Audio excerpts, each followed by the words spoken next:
Banana. Banana. I feel funny about... I do the touchy card thing. I don't even know what it's called. It is called the touchy card thing. I think that's what it's called. That is what it's you called. You know what I mean. Two. I was on screen then, wasn't I? Yeah, cool. I just forgot which shot it was. Fabric on your 2.2. This is 2.2. Oh, I do love a dense fabric. Yeah, well... For 300 years, that simple... No, sorry. Cast? I said cast. Yes, this is speaking the Queen's English. That's weird. Yes. No, toast them. No. Grill them, bake them, fry them, eat them, waffly, versatile. Wasn't it a toast? I'll just actually swap so the wind's behind me. No, cast-offs. No, cast-offs. But no, that sounds wrong. Cast-off. Finished things. Well, look. Christmas tree sparkling. I know. Always so sparkly. Excellent. It's not gone red. We've done well. 1, 2. Thank you very much.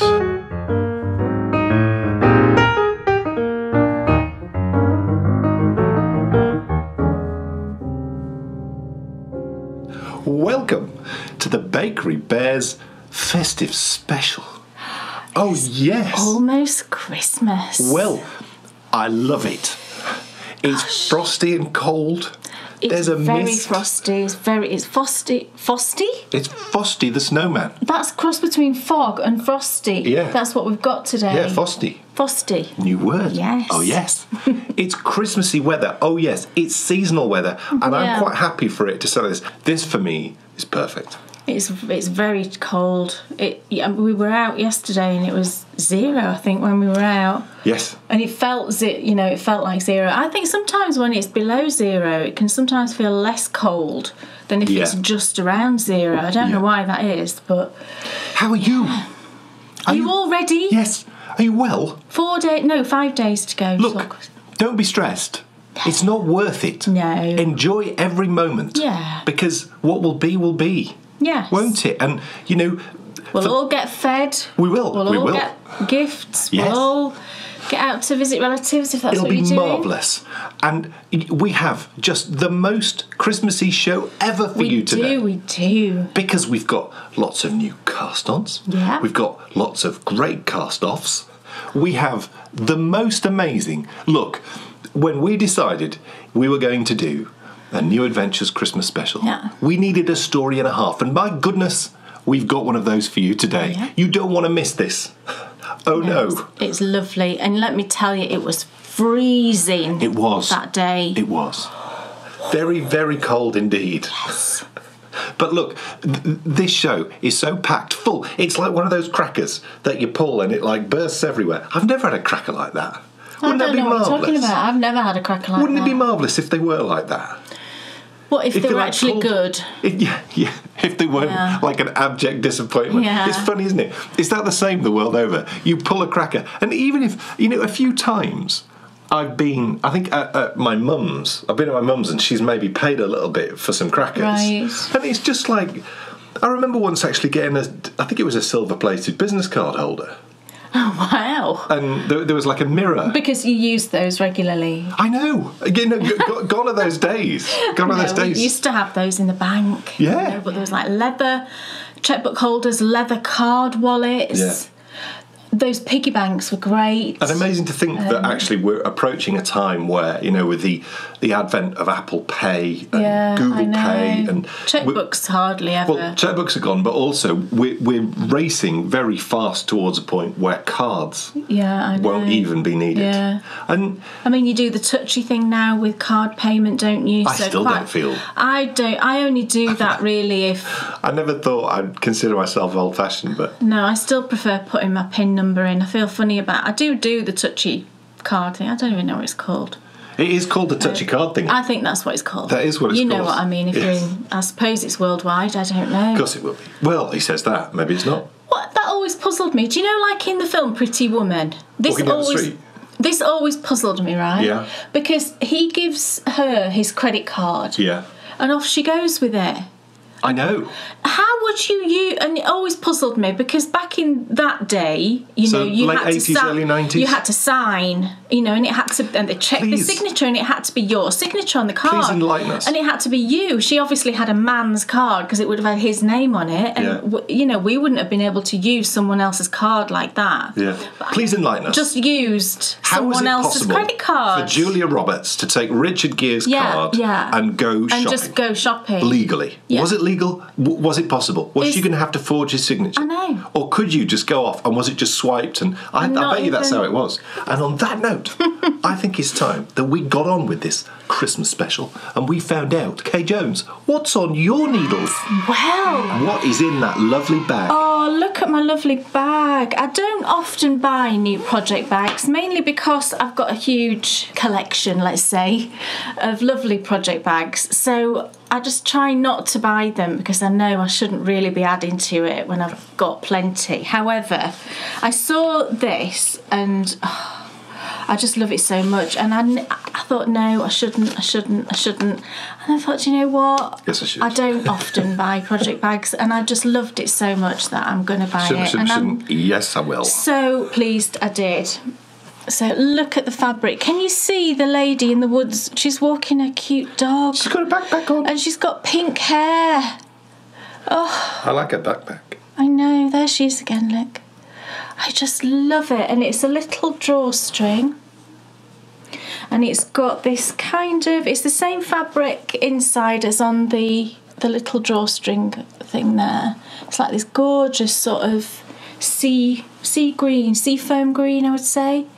And it's from lovely Emma at Eldenwood Crafts. You can see a little... Oh, no, wrong side. You can see a little label there. She makes the most beautiful bags, and this fabric is gorgeous. It feels slightly thicker than a normal sort of cotton, you know, like a general sort of crafting cotton.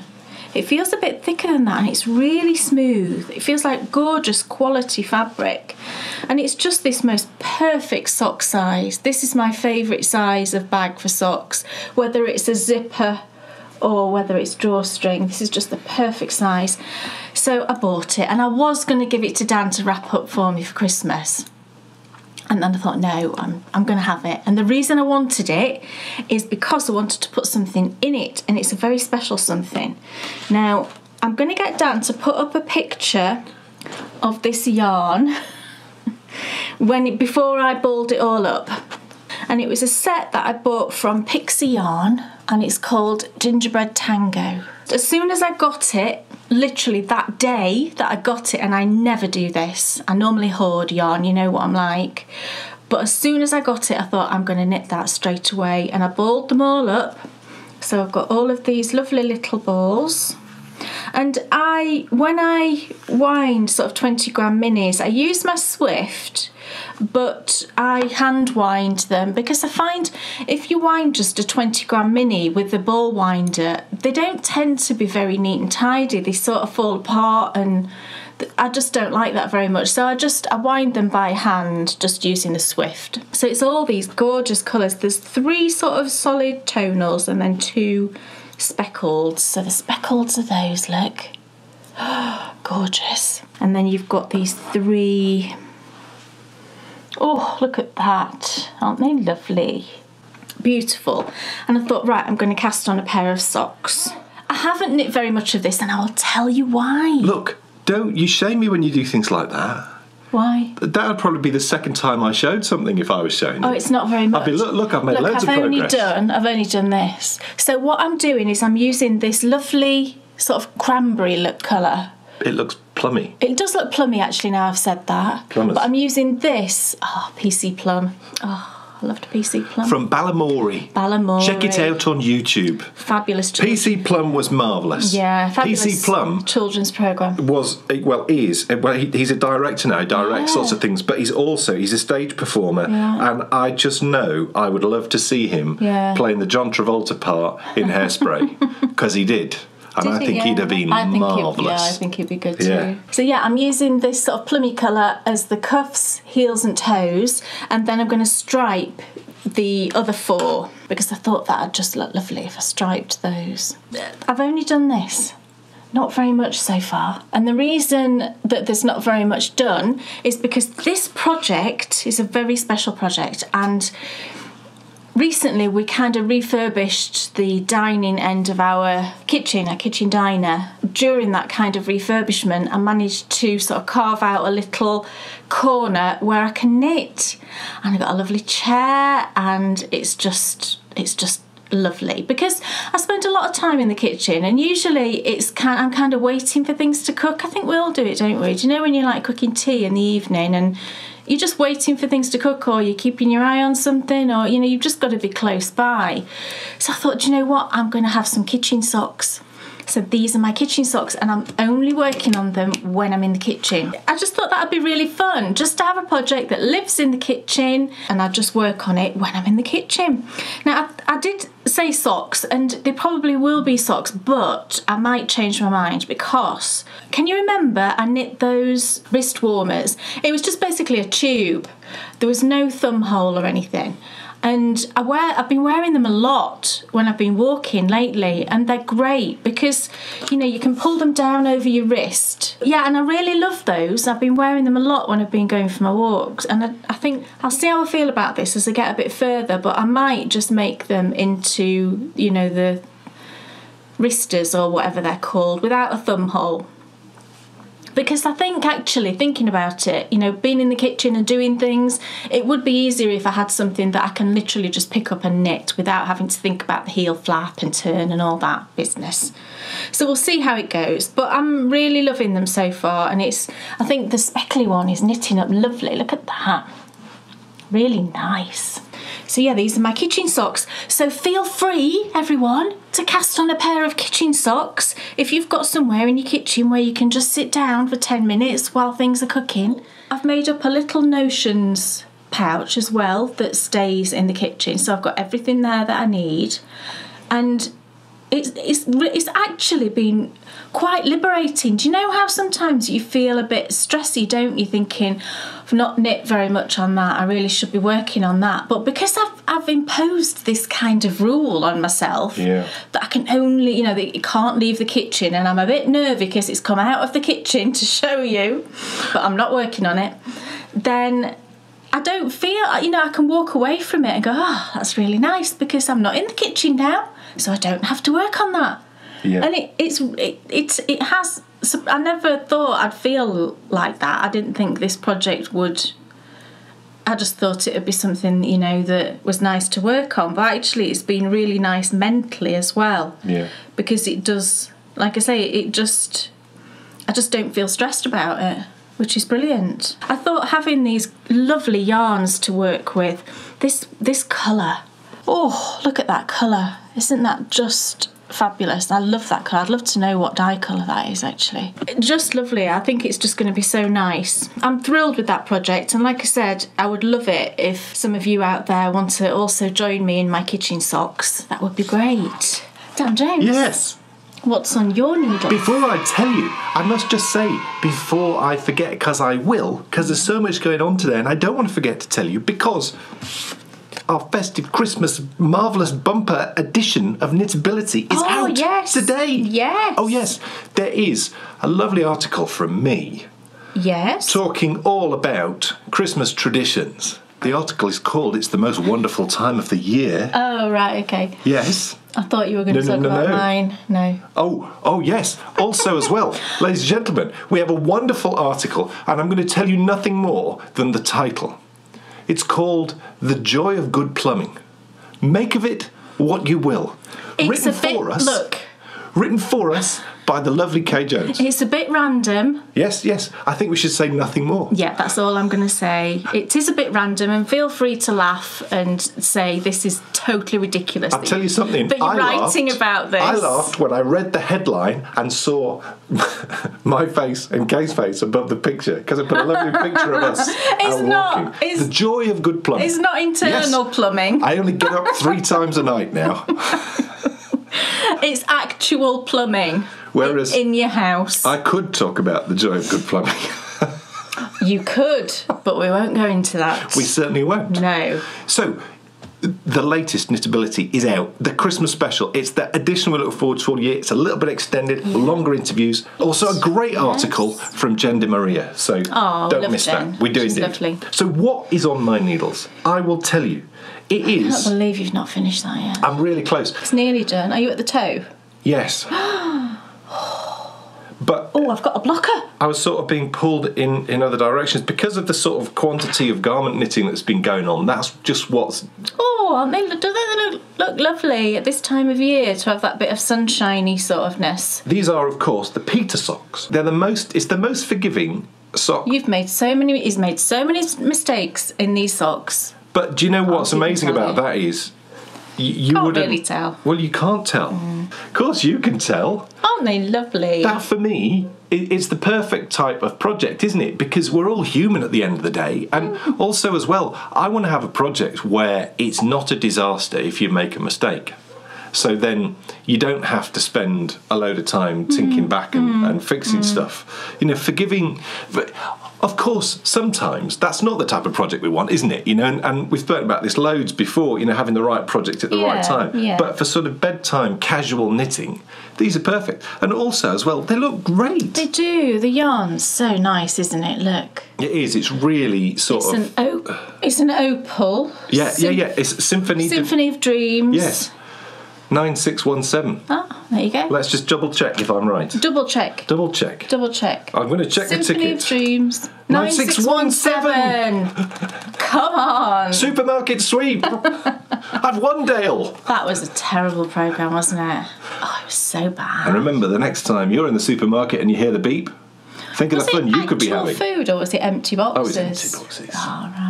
So it is the marvellous Peter socks. I will have them finished by the next time I see you. On the toe. It's just been... for someone who did not enjoy knitting socks, I've now got myself into a position where I really do. You know, really? I've not got a problem at all. Because I'm not pressurising myself through the knitting of them, because I'm just enjoying the process. Oh, what's and because there? I've just accepted the fact that for me to keep these skills going, I don't want to lose these skills. You know, if you build up skills doing certain things, you know, knitting with smaller needles, working with thinner yarn. Talking of smaller needles, I think your gauge is loosened. I think you need to go down a needle size, sadly. These are 2.75 millimetres, but when I measured this sock against this one, the one he's knitting now is bigger. So I think your gauge might have loosened. So if you do want to knit another pair, then you'll have to try 2.5 mils. Well, that's great. You might not like. Well, I might not like initially. I suppose I'll get used to it. Exactly. Yeah. And, you know, that excites me, trying something new. Yeah. And so, yes, lovely socks. Nearly done. Cracking yarn, really great yarn. Strongly recommend it. You know, when you get a good opal, my goodness, it's really good. Yeah. I've still got some vintage opal stashed away that I really need to knit up, I think. What else is on your needle? Oh, right. I've been working quite a lot on my Bits and Bobs cowl that I showed you last time. In my gorgeous Christmassy bag. I just love this bag. Oh, the thing with this cowl is I don't know how long I want it at the moment. This is where I'm up to. I think when I showed you before, I was in this green section here. So I've done quite a bit. And isn't it lovely? I've stuck with all these soft colours. Oh, it's going to be so nice. And I was knitting this as bedtime knitting. However, I'm always really tired when it's bedtime knitting and I made a couple of mistakes. But I've just left them because it doesn't matter. Can you see there's like a little pearl bump here? And there shouldn't be one. But, you know, it's fine. It won't be apparent when it's round my neck. So I'm now knitting this kind of early morning knitting, and that's perfect because I'm awake and not going to make those silly mistakes. So this is just a sort of in the round version of my Bits and Bobs blanket. So I just converted it to in the round, and really everything else is the same. It's different because you're working it in the round, so it's obviously not the same stitch repeat as the blanket. But it's just lovely, and I'm hoping, I mean, looking at the size of it now, this is how much I've got left of 100 gram skein of the cream that I'm using as the contrast. And I think if I finish this, I think that'll be a great length for a cowl, which would be perfect if it's just a, you know, I can say in the pattern you just need 1 skein of the background colour and then 100 grams worth of scraps, you know, for the contrast colours. And that's just a perfect thing, isn't it? And I think a great advent knit, definitely, obviously for next year now. I think it would just make the perfect thing to knit with your advent minis. That would be lovely. And I think it's just going to be a really snuggly gorgeous thing to wear. I can't wait to have it finished.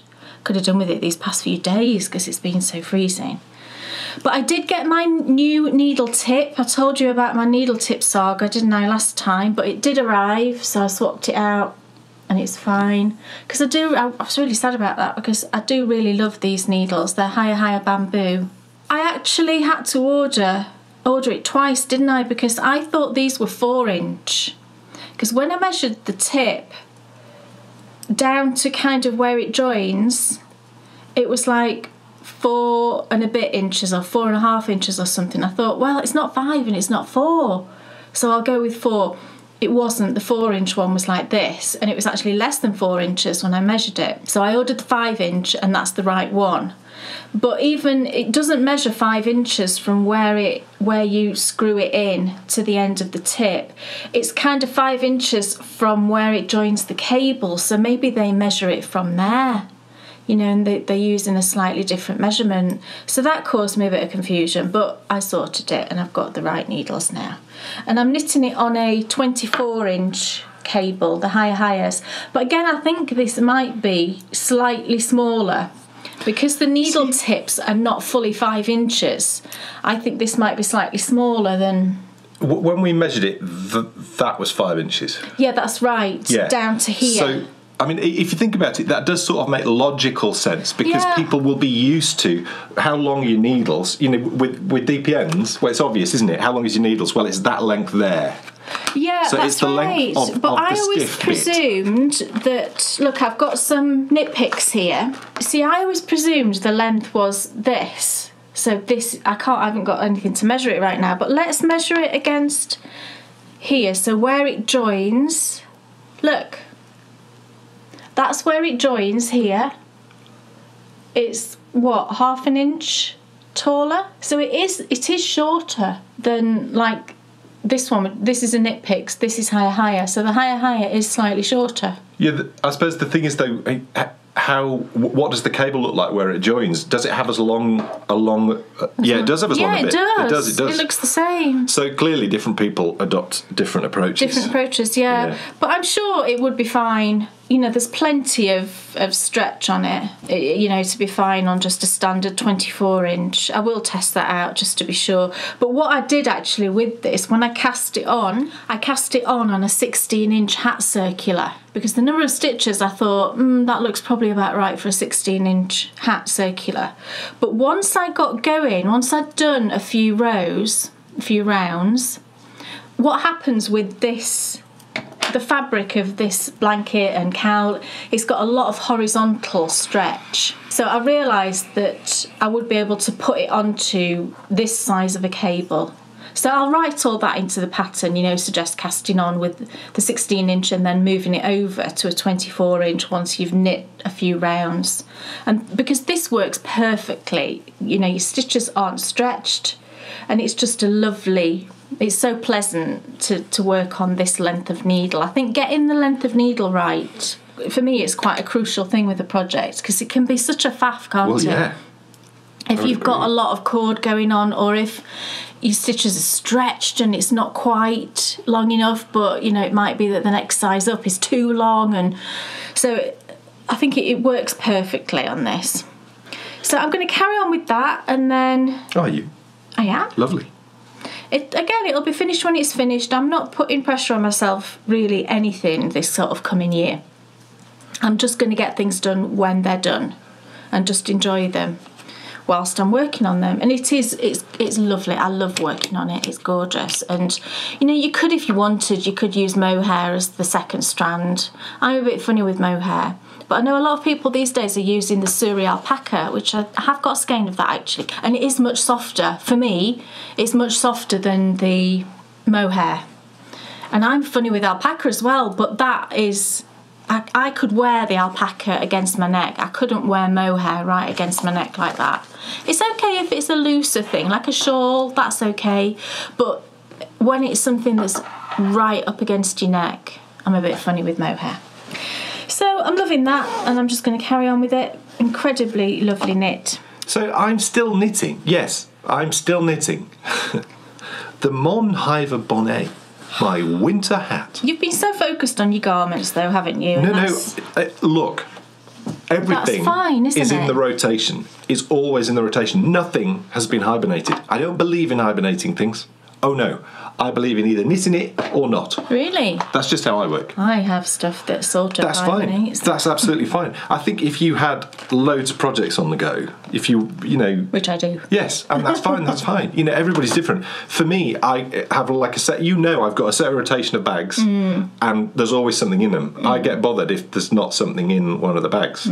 So long as there's something in there, so then everything's working like a well-oiled machine. The reason why I've not finished this is because it's hard. I've been knitting on this in exactly the same time slot that I was knitting my other colour work hats. It takes a lot more time. That's fine. It does. But let me tell you, I've learnt masses.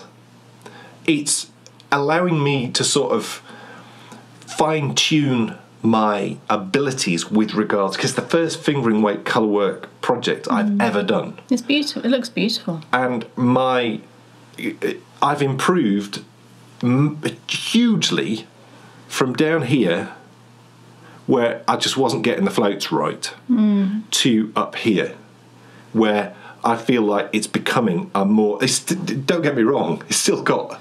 Well, it's practice, isn't it? There's still room for improvement, but you know, when you compare the difference between down here and up here, for me, I can see a huge difference. So I'm really happy with that. Also, as well, it's lovely. I think getting in a groove with regards to fingering weight colour work for me has been a big thing. You know, establishing the sort of the flow of what's going on.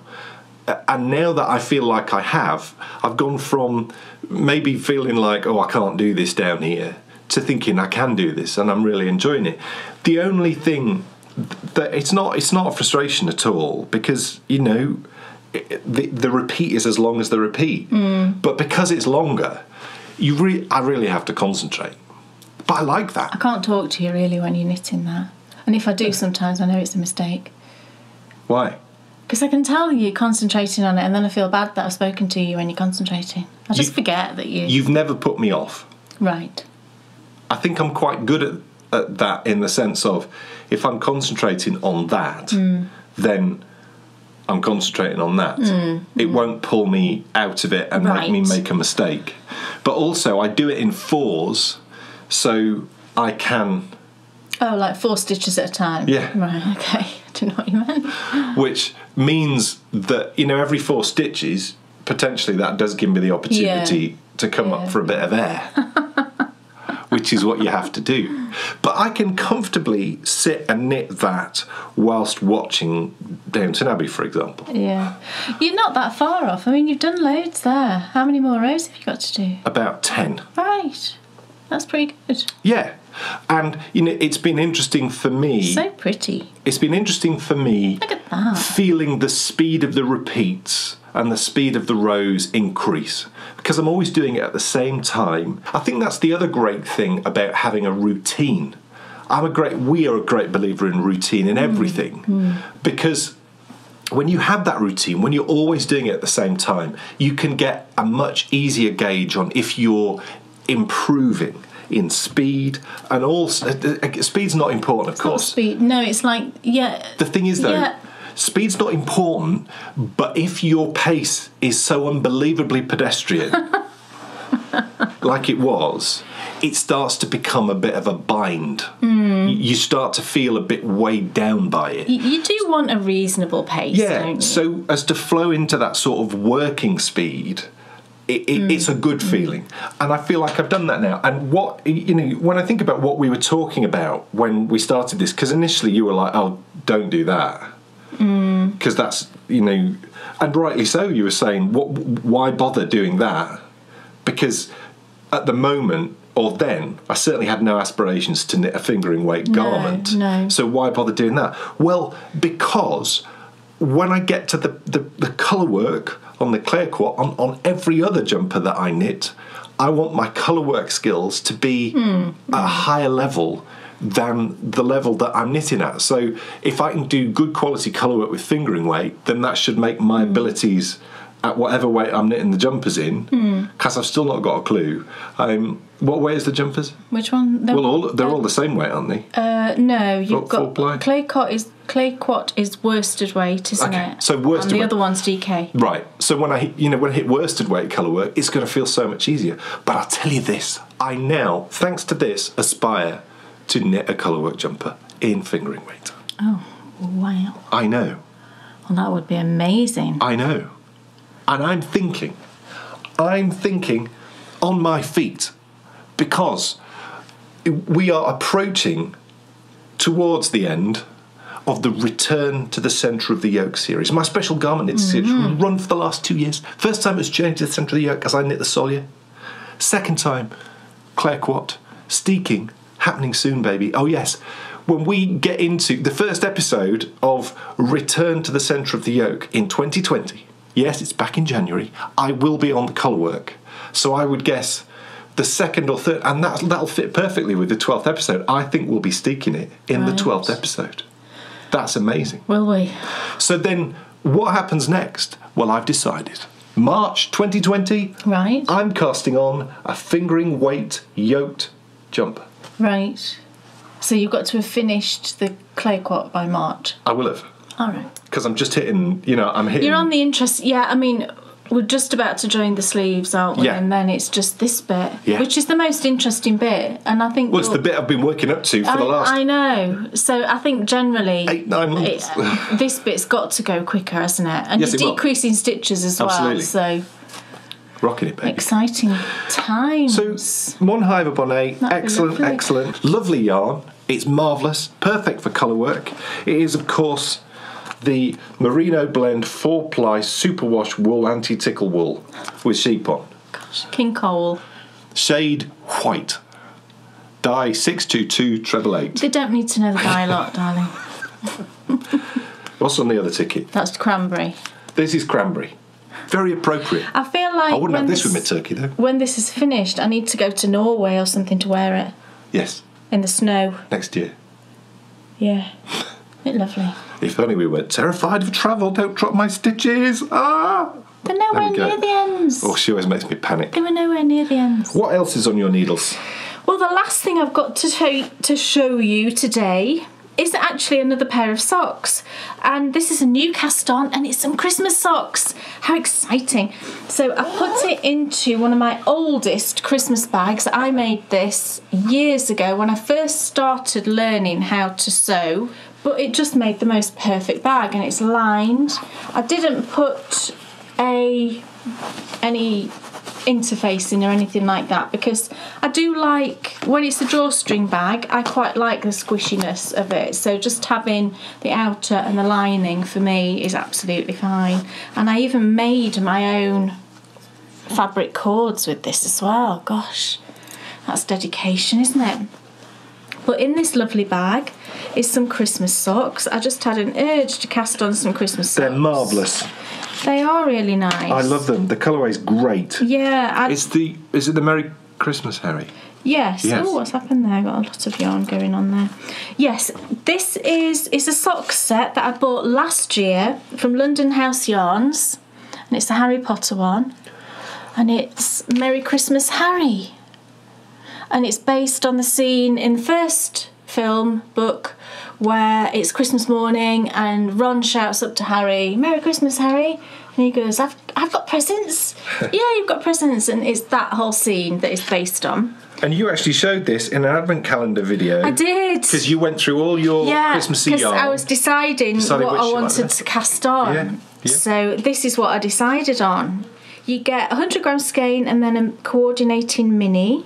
So this is it in the skein. Gorgeous colours, and it does remind me of that scene in the film. I think she's got the colours absolutely spot on. And you get the sort of creamy colour. This is what I mean about when you wind 20 gram minis on a ball winder. What generally happens is this middle bit will start, look, the middle bit sort of is loose and it starts to come out, and then all of this outer bit has started to come off, and you end up having to kind of do this, wind it all round. So that's why I hand wind them now. But the coordinating is this lovely sort of, it's not really cream, sort of very, very light beige. Muddy puddle white. Gosh. I decided I didn't want to knit just a plain sock. I wanted a bit of something going on. So I'm actually making my Rhapsody sock pattern, which is one of my patterns that's available. Marvellous. And I've knit some self-striping with this before. This is the third pair of these socks that I've knit, and I absolutely love knitting them. And I think it works so well with self-striping. It's based on a 4x4 rib, and they're just lovely, and it's just so pleasant to knit and perfect, like I said, perfect for self-striping. And you've still got that relaxing feeling, but you've got that little bit of something to do every few rounds. And doesn't it look nice, the colours? It looks amazing. And it's festive. I love it. It's festive, but not over the top festive. So you could absolutely wear these year round, I think. Yeah, they're for you, aren't they? It's got red and green, but then... Oh, he will give them to Bryony. I might. Well, Bryony's getting about 8 pairs of socks for Christmas, because I've bundled up all of the socks, all of my design socks that I've made all through the year. I think there's 8 pairs, and I've just bundled them all up and wrapped them all up in a big parcel for her for Christmas. So it'll make her laugh, but she wears hand knit socks every day. You know, she'll come home from school. I do too, miss. Come home from school, she gets changed straight away, always a pair of hand knit socks on. I have to say to you, the other day I went into my hand knit sock drawers and I started going through to pick out a pair to wear. Yeah. And I picked out a pair and I love those, I'll wear those. And then I saw another one and I pulled them out and I'm like, but I really like those. No, I'll wear those. So I put those on the back, and I must have done it 5 times. And I just thought, I've got to tell her. So I did. And obviously I tell her all the time, but I just say, Kate, you need to know this. And it's these little things which transform lives. It's true, because, socks, first thing in the morning, sets your day, doesn't it? Things like that. Yeah. And to get joy from a sock drawer, what a special thing. Well, you're welcome. I enjoy just marvellous. I enjoy making them, Once you make the transition to hand knit socks, you never look back. No, and if you've never put a pair of hand knit socks on your feet, then you probably think we're talking absolute rubbish. But I think everybody who's watching will have put at some point a pair of hand knit socks on their feet. I think it takes a short amount of time to understand the huge benefits. But in every circumstance that I put a pair of hand knits, they just fly. Yeah. So walking, heavy, hard-going walking, perfection. Yeah. Hot day, I can wear... you wear them all year. On the hottest day, because they keep you cool in the winter. It breathes, doesn't it? They keep you cool in the summer. They don't keep you cool in the winter. They keep you warm in the winter and you freeze in the summer. Yeah. I'm just going to do one more stripe and then it'll be time for the heel. I wanted to make sure that the heel colour was a little distance away from the last creamy stripe. But I'm going to do one more stripe, which is the red one coming up, and then I'll do the cream one, and then that'll be followed then by the grey, so it'll be in between the red and the grey, which I think will be nice. And just really, really pleasant thing. I'm not, again, if I don't finish these, well, I won't finish them for Christmas. Come on, this is only the first sock. I won't finish them for Christmas. And if I don't feel like knitting them once we're past Christmas, then that's fine. I will just put them away in the bag and I'll bring them out again. I usually start getting festive in about September, so I could just pull them out again in September and work on them then and have the pair for next Christmas. This is my new laid back attitude. Yeah, but I need to just let you know, you do say this most years. Do I say this most years? Yeah. Right. Do I? Yeah. It's fine then. That's not reassuring, is it then? Well, it's lovely to have that. So what you're saying is I start off the year with this, I'm just going to be relaxed. Yes. I'm not going to get stressed. Yes. And then that just goes. Yes. Right. Oh, well. It's worth a try, But isn't if you it? didn't start the year with that approach, by the end of the year, you'd probably be a frantic mess. True. So better to start the year with good this way. intentions. Yes. So I'm really loving these, and this yarn base is really nice. It's the 80/20. It's the one where you get 375 metres. So it's a bit thicker, and it's a bit more substantial. I mean, you can see it kind of stands up fairly much by itself. So it's a bit of a denser fabric on your 2.2. This is 2.2. Oh, I do love a dense fabric. Yeah, well, I think it'll, because of the, slightly ribbed sort of effect going on, it's fine. You'll get plenty of stretch. But I like the kind of cushy nature of it. It's lovely. And I was working on these while we were watching It's a Wonderful Life recently, last weekend. So that was really nice. And I think having these memories of, you look at it and it makes you feel Christmassy, because I know, oh yeah, I was watching that Christmas film. I think you'll be cool knitting that sock in January, though. I think I will I don't too, imagine because you're I going to don't want to think stop. I don't think it's super festive. It's not remotely. Well, it's slightly festive, but it's not. Because of the name. Yeah. That's it. Yeah. So if it's just in the name, then Yeah, I think the I'll be issues fine arise. carrying on knitting them. The issues arise for me when something is screaming Christmas before someone's even told me the name. And this doesn't, does it? No. It just looks wintry. Maybe it's got a wintry feel, which Absolutely is fine, does isn't have a wintry feel. Oh, it's lovely, isn't it? It is lovely. So if anybody's It's got the a skein perfect of this... pattern with the perfect yarn. Yeah. You've hit knitting nirvana. Oh, lovely. Oh, yes. That's good to know, Well, isn't it's it? perfect, isn't it? That's the moment where you've nailed it. And, those are the Yeah. projects which we all aspire to. Getting the right yarn for the right project at the right time. I do really like You've done this. all those things. I do really like this. And if you're enjoying design. it as much as I think you're enjoying it, I am, yeah. I think they'll fly off the needles. Well, it's the third pair that I've knit of this design, and I think other than my prairie socks I've knit about 5 or 6 pairs, I think.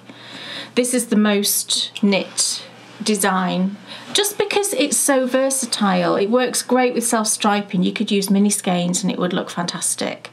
Variegated is great. Solid, it works well with everything, and that's really what I always aim for. I don't like to produce a pattern that I think you're going to need a very specific yarn to knit it, to make it look good. I like Do you know what things these look to a be little bit versatile. like? Bird's eye potato waffles. Oh, it does a bit, yeah. These are waffly versatile. Is it waffly versatile? Yes. I don't know that I've ever eaten a bird's eye potato waffle. I have, with beans over the top. Oh, I quite want one now. I don't think... Would I not like it? Would my stomach not like it? No, I don't think either Are of they us quite stomachs fatty? like it. Well, I would guess they are. And, I was going to say I don't know, but I would guess they are. I mean, I know you cook them. What do you do with them? Do you put them in your toaster? You can grill them, bake them, fry them, eat them. Toast them? No. Grill them, bake them, fry them, eat them, waffly, versatile. Wasn't it a toast? You cannot toast a potato waffle. Can you not? I kind of think that you could put I it do in a not think you toaster. can toast a potato waffle. Can you toast a potato waffle? Well, I'm anybody? sure physically you could, Has anybody but I'm got telling some you... in their freezer that they could go and check? Look, you cook them from frozen, Right. and you could not toast it from frozen. You can toast frozen bread, though. I know you can. Because I've got a frozen This is setting on my potatoes. toaster. Well, but you can toast potato farls. Do you know you can get a square product, it's called a potato farl. It's an Irish thing, isn't it? Yeah. Which is sort of a cross between a bread. It's like a potato bread. You can toast that. Talk about sits heavy after you've eaten one of those. Oh, I love potato My farls. goodness. You know you've eaten after you've eaten a fowl. I don't eat them anymore, but I love them. Because you normally fry them in butter, don't you? You can fry them in butter. That's like the thing oat from- cakes. yes. Oh, my word. I think our days of eating oat cakes. Yeah, I know. are They're long specific to like Derbyshire and Lancashire, aren't Yeah. they? And they're big like this. It's a bit like a flat crumpet, Yeah. but it's got oats in it. Yeah. You can get them at Chatsworth Farm Shop, Yeah, I think. Along with the best bacon in the history best of bacon, the world. and we were only talking There's about not even any bacon that even comes close. Oh my word! It's a smoked bacon that Chatsworth Farm Shop do. If you're anywhere It's a recipe near from the Chatsworth. 1700s.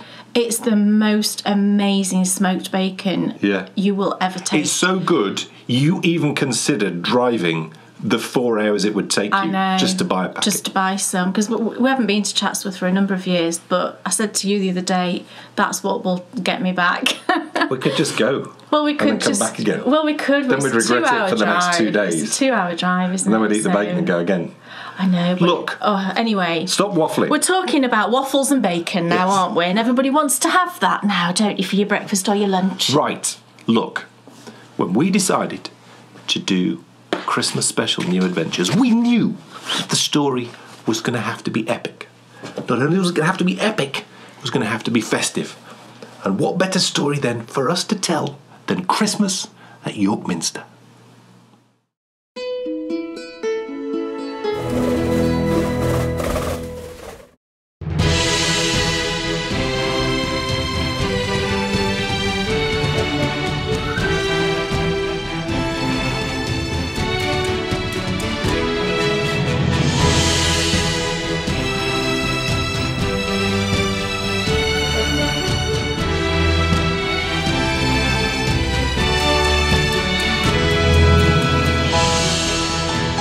This is York Minster. For 1400 years, it's been one of the most special places in the world to celebrate Christmas. Some of the most famous people in history have spent the holidays right here. So what's the story of Christmas at York Minster? That's what we're here to find out. Welcome to the very first New Adventures of the Bakery Bears Christmas special.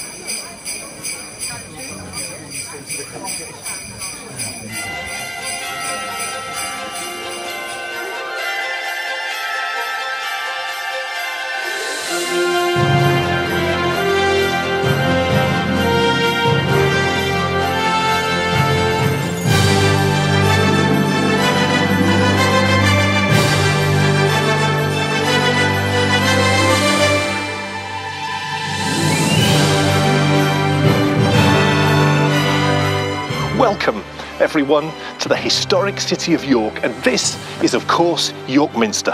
44 years ago, I was born in this wonderful town, and I spent 19 happy Christmases here. Many of them inside this stunning cathedral, as I, along with my brothers and my father and my uncle, were all choristers here. For 42 years, the Jones boys were privileged to form part of this great building's Christmas story, with the highlight being one of us singing a live solo on British National Radio at Christmas in 1987.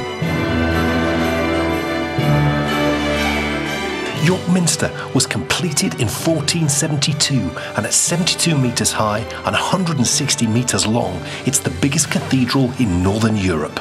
But this is just the replacement, because people have been celebrating Christmas here since the tradition began in the 11th century. So I'm wondering, what's the whole story of Christmas at York Minster? Let's see if we can find out.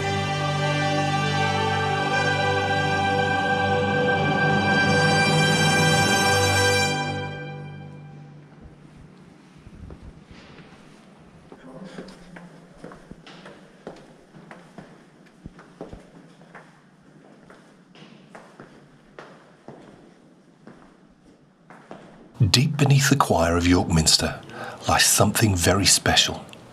This is the crypt. Services are held here to this day, and I was actually baptised and confirmed here. But hidden in the walls of this most intimate part of York Minster are the remains of the Roman Basilica, built around 2,000 years ago. This grand building lay at the heart of the original Roman town of York.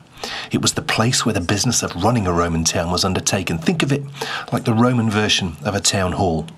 What's so exciting is the man who would bring Christianity to the Roman Empire, and the man who would go on to celebrate the very first Christmas in 336 AD became Emperor Constantine, not very far at all from this spot.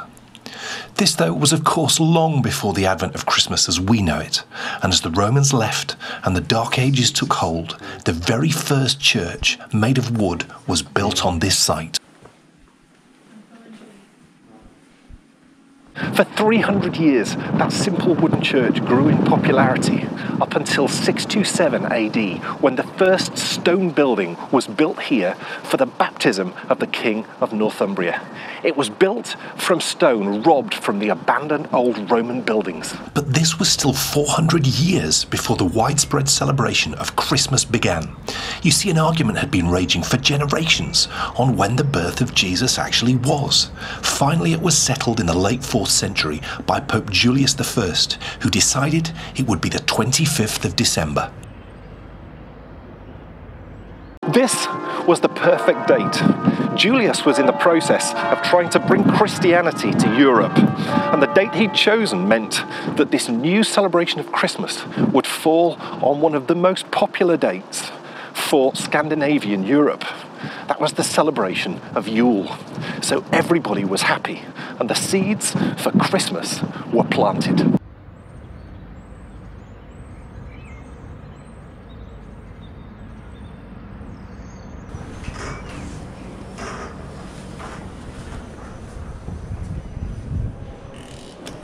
Here at York Minster, in that first stone church built in the 7th century, the celebrations would not have been focused on the 25th of December and Christmas. The early Christian church held Epiphany on the 6th of January in much higher stead. This was the celebration of the visit of the 3 wise men to the baby Jesus, bearing gifts of gold, frankincense and myrrh. So simple gifts would be given to loved ones, just like the 3 wise men had done. But this whole period was not originally seen as a time for fun, but for quiet prayer and reflection. But slowly, the spirit of Christmas was arriving here in York, and its arrival in the 12th century seemed to inspire the building of this great stone cathedral.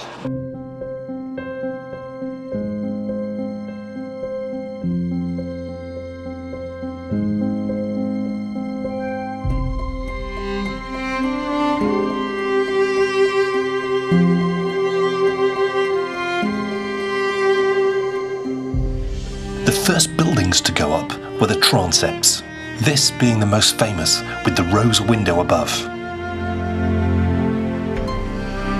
By 1296, they were complete, along with this breathtaking chapter house.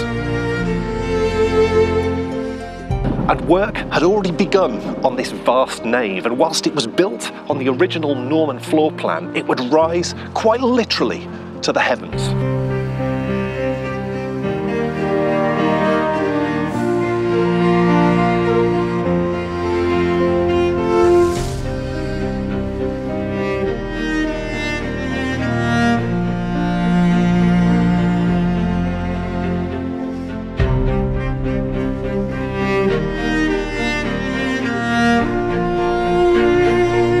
It seems impossible to imagine, when this nave was completed in 1360 AD, how utterly awe-inspiring it must have been to the congregation who came here to celebrate Christmas that year. But we will try. To do that, we're going to go for a little trip to one of the villages that sprung up thanks to the building of York Minster, because we want to try and find out what it was like to be one of the very first Christmas revellers.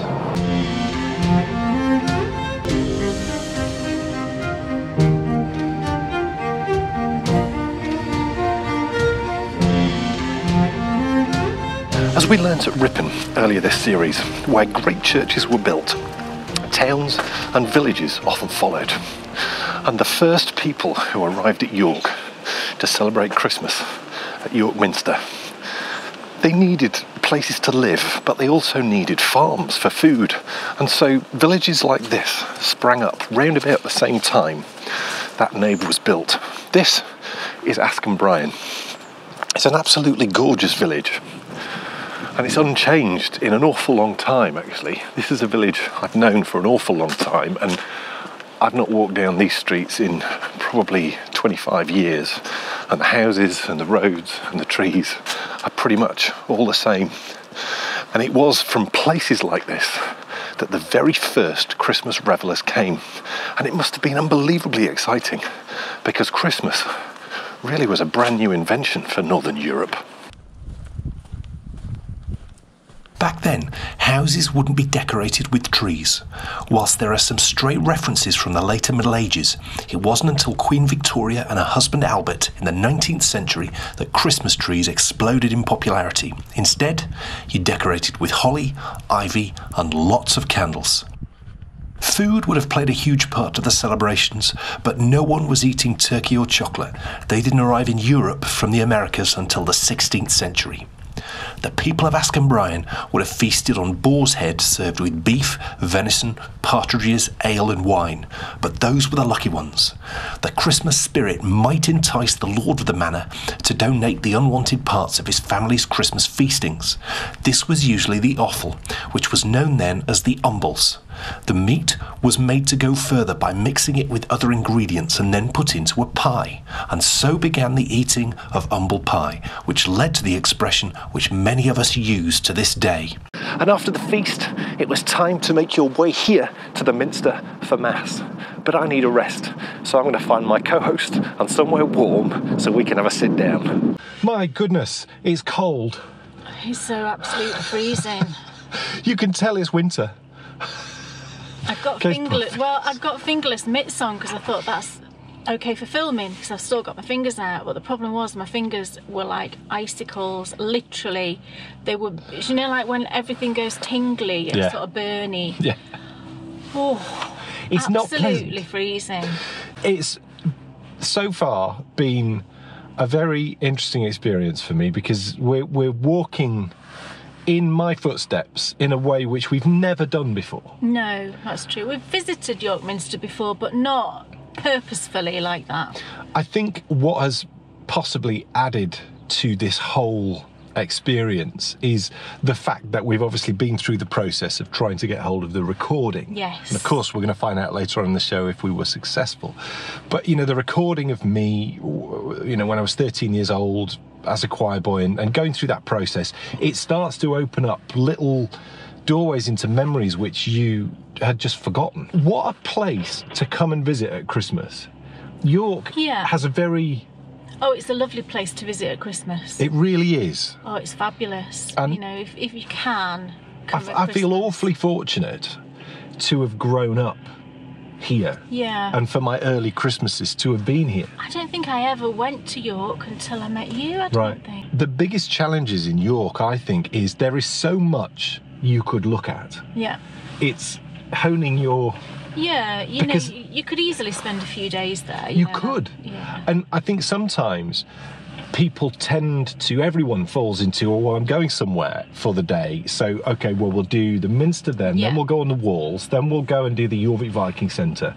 When actually, you probably need to go, right, if I'm going to go, I'm going to pick something and I'm going to do it properly. Yeah, I agree. I mean, I don't know. It's not the same if you're kind of rushing around a place, is it? This is the usual knitability segment. Right. But I did bring some knitting. Look, trying to get your fingers going. There's no way, but I will show you. Please do. Well, you know, please do, caller. Realistically, in this sort of weather, you just can't knit. No, because your fingers just stiffen Certainly up not and it's a disaster. Outside, you know, which is what we normally do. Which is why we've come in here. But while Kay's getting out her knitting, I will just say that you could not want for more lovely places to go and sit down and do whatever you choose. Minster. In the Minster. Yeah. And if it wasn't so unbelievably cold, outside of the Minster too. Minster Gardens, where we've done an awful lot of filming today, the seats all over the place. There is, and we've sat on the grass there, haven't we, and had a picnic before, because I said, gosh, it was a bit warmer then. Chillier than when we were last here. Just a tiny bit. We will have to give it a score for knitability. Right. And I say we just go for it now. And, you know... Well, you know, if you'd gone into a coffee shop and you were having a coffee, then obviously you let's just focus on the Minster, though, because we've done York before. Yeah, we have, haven't we? So, the Minster. You literally could not find a place with more seats where you could sit. You could absolutely sit and have a knit in the Minster, and I don't think anybody would bother you. Or read a book, or do a sketch. I saw some girls doing sketches. Yeah. I think they look like art students. In fact, there probably couldn't be a better place to go and sit and do sketches. Yeah, absolutely. Because it's phenomenal. So we've probably got to give it... 8. Well, we should probably go 9. Do you think? You see, I wouldn't. No, I I think you're right. 9, I think she's right with an 8 because the seats didn't look particularly comfortable. You couldn't have sat for you could have sat for maybe 10 or 15 minutes, had a little break, sat down for a bit, had 10 minutes knitting, perfect. So I agree with you, it's an 8. Yeah. Today is not a day for knitting. And I've sat here. It's a day for running around, keeping warm. I've sat here long enough because there's still way too many things I want to find out. Like who started the tradition of the Christmas nativity? And I can't wait to tell you the story of my part in York Minster's Christmas story. So I'll see you back here, right on this spot, in about 15 minutes.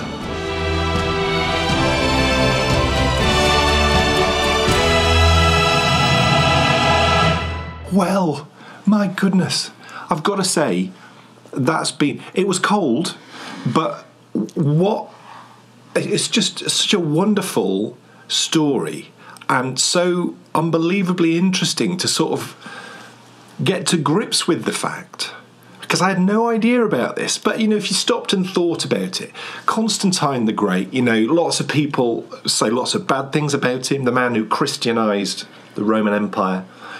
But also there's lots of people who say good things about him. At the end of the day, had he not done what he did, there's no saying what the face of the world would be now. True. Yeah. And, to think that he was installed as emperor in a ceremony, we were stood within a foot or two of that ceremony. And he was the first man to celebrate Christmas. He then built a church. I think it's called the Church of the Holy Sepulchre. But I'll put a link to all the sort of famous, because I read a thing on this when we were researching it. But, what an amazing sort of turn of events. And it just shows you how, certainly back then, and also, at key points right the way through history, the history of the world can turn on a knife edge. But, thinking that Christmas, you could argue, began at that moment is just fascinating. Absolutely. And walking in my footsteps, and we're going to do an awful lot more of that in part 2. Yes. Walking in my footsteps. Christmas is a time where you think a lot about the past. And it's opened up doors that have been closed in my mind for a long time. So, I've found myself remembering friends who I've not spoken to in 25 years, one of which you got in touch with, didn't you? After we did that filming, I dropped him a line. And what was insane was he works on the shambles where we've been pretty much every time we've been to York. So I'll have been probably within about 50 foot of one of the people who was one of my closest friends when I was from birth to 20. Isn't life funny? Yeah, it is. But how wonderful that all this has stemmed from us going to do a bit of filming for the Christmas special New Adventures. It's such a lovely, wasn't it marvellous when we went into the Minster? We'd been filming a good couple of hours, and we went into the Minster, and at 11 o'clock every day, and they did this when I was there. They must have done this for years and years and years. Someone comes in and gets everyone to stop, and they have a little prayer. It was so lovely. And it was just marvellous. And we were right by a bench, weren't we? We were. So we just sat down and we listened to the prayer, and everyone, all of the tourists that were there just stopped and just listened, and you just have a little minute. And I said to you after, because we'd just been so busy, we'd had this 2 hours frantically busy, and we'd been freezing, and we'd gone into the Minster and it was warm, and it was just so nice. And then we just sat down and had this couple of minutes, and I said to you after, gosh, that was so lovely just to have that little minute of peace. And also it was a great prayer what the lady did. It was really lovely. It was relevant to what was going on in the country, but also relevant to the time of year, and just talking about family, and it was marvellous. It was really lovely. So it was a lovely moment in the middle of a day which was a really sort of emotional day anyway. It was, We'll come on to that later. But just a great experience. Look, it's time for us to find out, because I think there's a few things over there. There most certainly is. Kay Jones, what's off your needles? do have several things. What are you showing first? I'm very excited. I'm going to show these. Because which is a Christmas present for me. It's a Christmas present for Dan, but he knows about them, and you know, so it's fine. You know about this Christmas present. Oh yeah, that's true. Actually, hopefully we'll both have a pair of socks. What do you mean, hopefully? So yeah, I finished Dan's Christmas socks, and I didn't think I was going to finish these. I'll be honest. The second sock was a bit of a slog, but how I got through it. It looks like that's been made by a machine. I think it was. I am a machine. Isn't that fascinating? Knitting machine. It's just so these immense. I'll show you the socks. These are the socks. It's the Regia Seasons yarn, and this was in the Advent wreath colourway. And these are the ones where I've done this really long heel flap. See, these do sort of scream Christmas.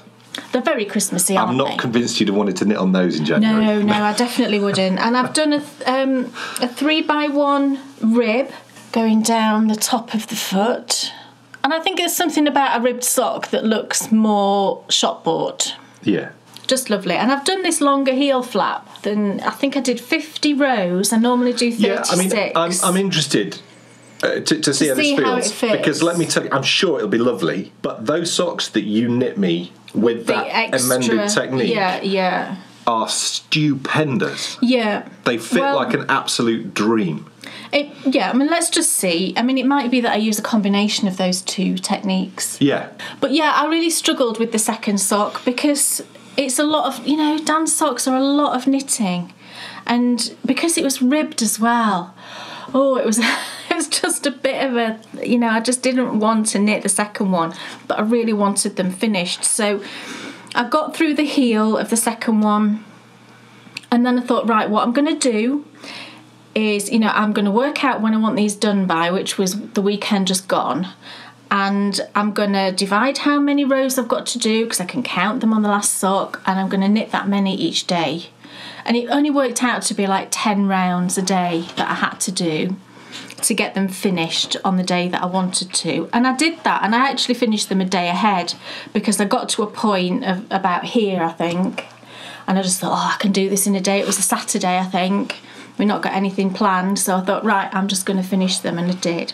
They're all done. Thank you very much. And ready for... You can wrap those up now. I can wrap them up. What else is off your needles? Oh, this is really fun. Okay, I'm going to do this. So, last episode, we established who the champion of 2019 was, and it is indeed Mrs. Jones. And she wants me to knit her a crown, which I'm going to do. But what we needed to do was find a crown that we liked. Yeah. So Kay took up the mantle. Well, I did. And actually, it was super quick. It was really fun to knit. It's not fully finished, and I'll tell you why in a second. But the pattern, as it is written, it is finished. And I found this pattern. It's called the Waldorf crown. That's a hard word for me to say for some reason. Waldorf. Have you never ordered a Waldorf salad? No. Have you not seen the... It's the one with nuts in, isn't it? Yeah, apples, walnuts. It's a bit weird. It's nice. Right. I like a Waldorf salad. But anyway, it's that crown from Happy Hippo Knits. I had a bit of trouble with the yarn, only because it calls for an Aran weight yarn. It uses Debbie Bliss Cashmerino Aran, which I think has been discontinued. But I didn't have any Aran weight yarn in a gold colour. But I did have a DK weight, so what I decided to do was use the DK weight, knit the biggest size. I think it's designed for children, really, this.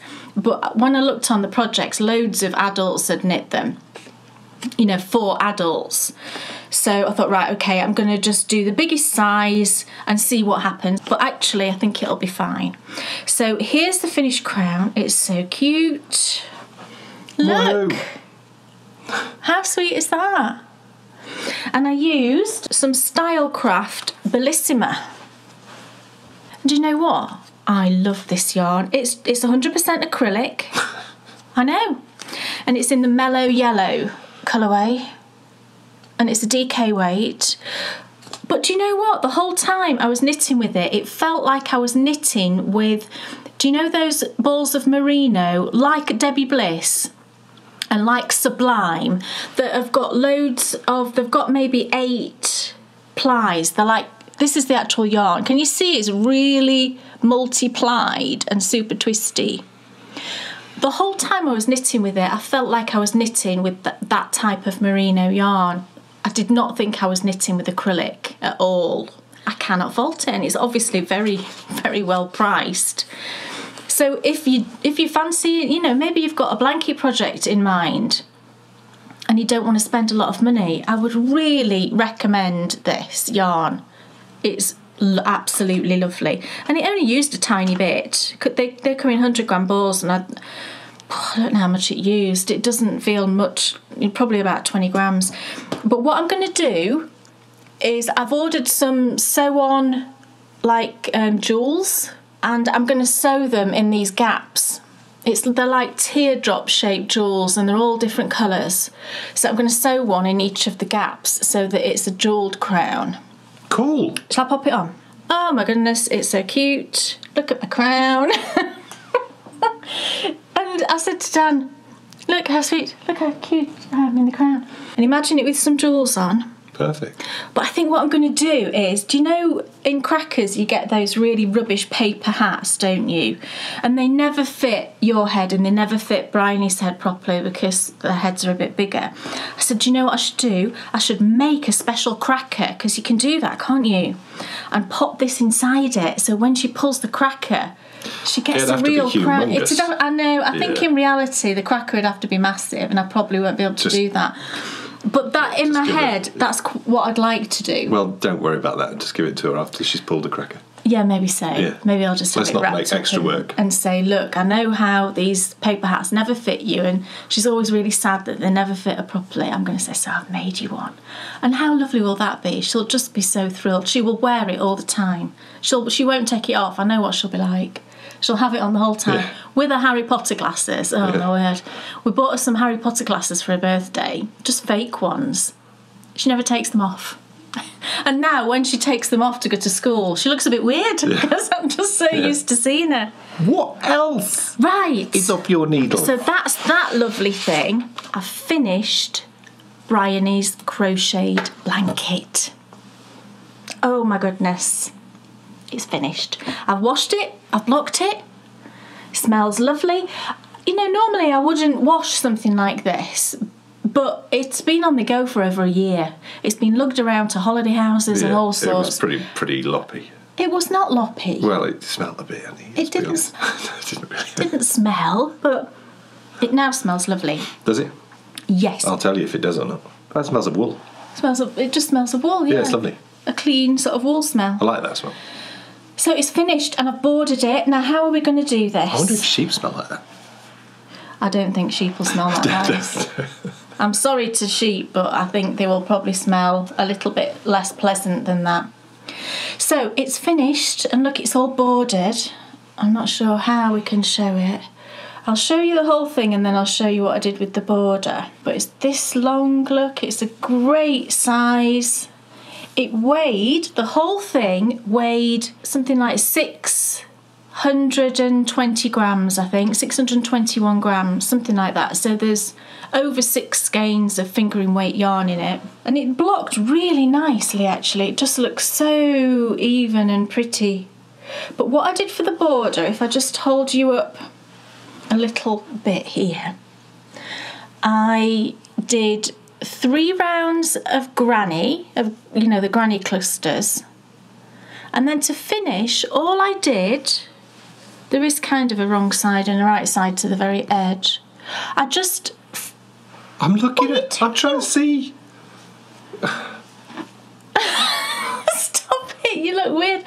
So to finish it, I didn't want anything flouncy or too sort of pico-ish, because she's not really that kind of a girl, you know. She's not a super girly.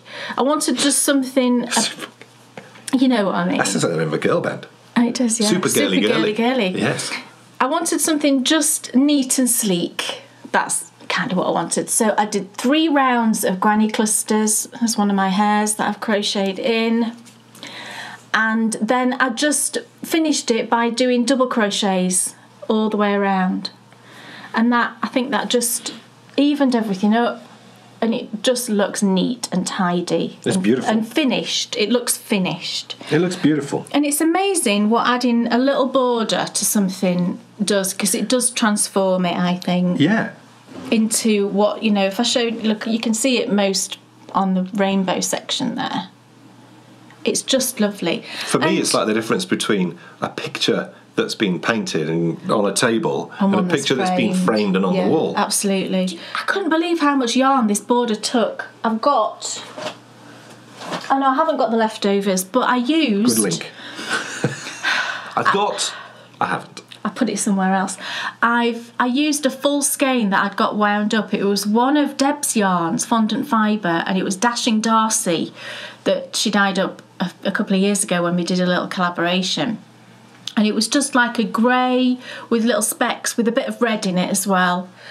And I think that's just perfect. The grey, having that grey look, was great. But I think I used about 60 grams. I'm sure there's less than 50 grams of that ball left. That looks lacy. Yeah, that's where I've done the mohair section. The mohair bits just look so different. It's amazing. Yeah, they do. It's very textural, even though it's all the same. Yeah, it's fluffy. It's clever. It's a lace weight, that, so it does look different. So I suppose it would look lacy. Yeah. But you know what I mean. But yeah, I mean, it used a lot of yarn, that. So I did 3 rounds of granny clusters, which I used for that first round, I used the Attic 24 border that's on her granny stripe. But then I didn't want to do the whole border that she'd done, because she used a couple of different colours and I didn't want to do that. And I could have just done it all one colour. But I just thought, you know what, I'm just going to do my own thing. So I'm going to carry on doing grannies and then I'll decide on something else. So that's what I did. 3 rounds of granny and then double crochets just to finish. And I love it. And I was really sad when I finished it. Are you doing a new one now? I'm planning another, and I'll tell you what that is. But I was very sad to finish it, but happy as well that I'd finished it. Obviously, that then made me think, oh my word, what am I going to do? I need another crochet project on the go. When I was doing the border on that blanket, I did something that just made me think about granny squares, because what I did was, because when you knit a granny stripe blanket, you're turning all the time, aren't you, at the end of every row? So it's reversible. You know, it's not like you're always working on that one side as if you were working in the round kind of thing. When I was doing the border, when I got back to where I started, I wasn't quite sure how to sort of carry on. But I suddenly thought, because you're at a corner but you're not directly in the corner. And I thought, well, if I turn my work, I'll be in the corner, because it's going the other direction. So I turned my work and I slip stitched to get directly in the corner and then just carried on. And that just made me think, do you know what? I'm sure I've seen something somewhere where granny squares are turned after you do each round. So I did a bit of research and I found several tutorials on YouTube, and I found it in one of my books as well, where you actually do a granny square but you turn each time, and also you don't chain in between the clusters, because I think on my other one that I did, my granny blanket I did a few years ago, I think I chained between the clusters, but this didn't. So there's a few differences, and I thought I'm going to give that a go. So I just picked up some fingering weight yarn I had lying around and I did a granny square, and this was one I did. And what happens, I'm obviously preaching to a lot of people who this will be old news to, so I apologise for that, but it was new to me. I'd not thought about this being an option. I didn't realise it was an option. I'd always just worked my granny squares with the same side facing, and it just never dawned on me that there was another way of doing it. And the reason a lot of you will know the reason why turning is a good idea.